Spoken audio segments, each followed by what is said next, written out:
September 11, 2001 was one of the most heartbreaking days in modern history, but almost 2 decades on, the health effects from the rescue are still devastating first responders and victims, with statistics showing that the toxic smoke and dust from the crash are to blame for over 10,000 cancer deaths. These are numbers Michele Chevalley-Hedge knows all too well after tragically losing her brother, New York firefighter Greg, to the disease when he was just 42. Now on a mission to raise awareness for the cause, she's teamed up with the charity organisation Cure Cancer.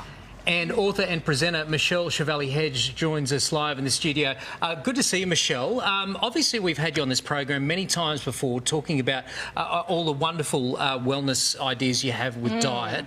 This is a story we didn't know about you with your brother. So just tell us about this story. Quite a tragedy, but I guess you're hoping to turn it into some good. So just tell us about it. Absolutely, and it is such an honour and a privilege to be here today with Cure Cancer. So yes, very tragic story. So in a nutshell, September 11th happened. My brother Greg was 6'4", bulletproof, a fireman. He left a career of law to become a fireman. September 11th happened, and Greg's firehouse was one of the first on the scene of 9/11, a true first responder. Many years later, 18 years later, 19 years later, all of these first responders, not all, but many of these first responders are being diagnosed with cancer. Cancers that the world has never seen before. So what had happened was when 9/11 happened, Environmental Protection Agency came on the scene and said, okay. A couple of days later, they came back and went, wow, this is a toxic site, everybody mask up.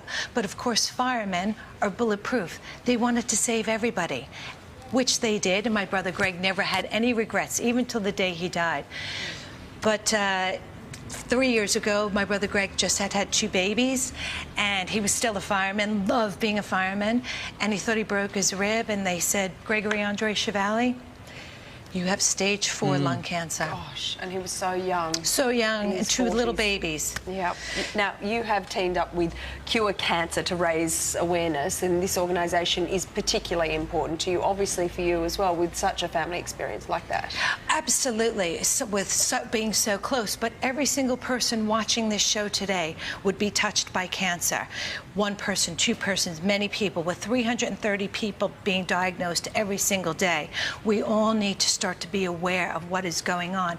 And what I love about this organization is that they fund early researchers, and they do not discriminate on what type of cancer.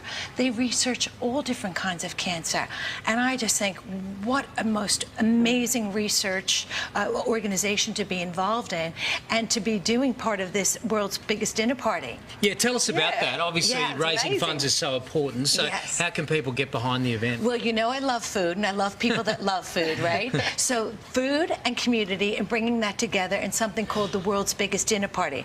And the way they've done it and orchestrated it is so fantastic because it's so easy, right?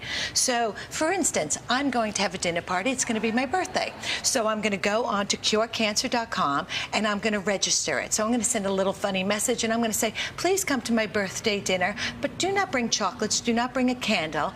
Please donate whatever you can to the world's greatest dinner party.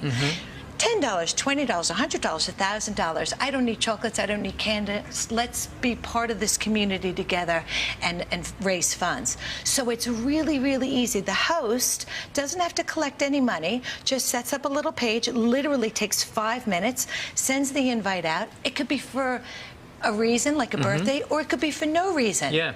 How easy is What a that? great idea. Yeah. And your latest book, Eat, Drink and Still Shrink, is packed with plenty of healthy recipes, but it's also dedicated to your brother, so it's a really special book. Oh, it's so special because, and I wrote that book, and this is such a key messaging in all of this, is that life is short and we don't know where we are, right? So we have to eat, drink, and it really should be called Eat, Drink, and Have a Joyful Life, because we can't fail at this thing called nutrition. We just pick up the next day. Yep.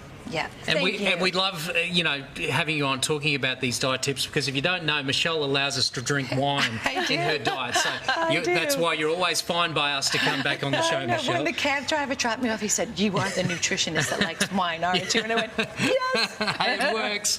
Good to see you, Michele. Thank you. Thank you. And to find out more about how you can support Cure Cancer, head over to our website.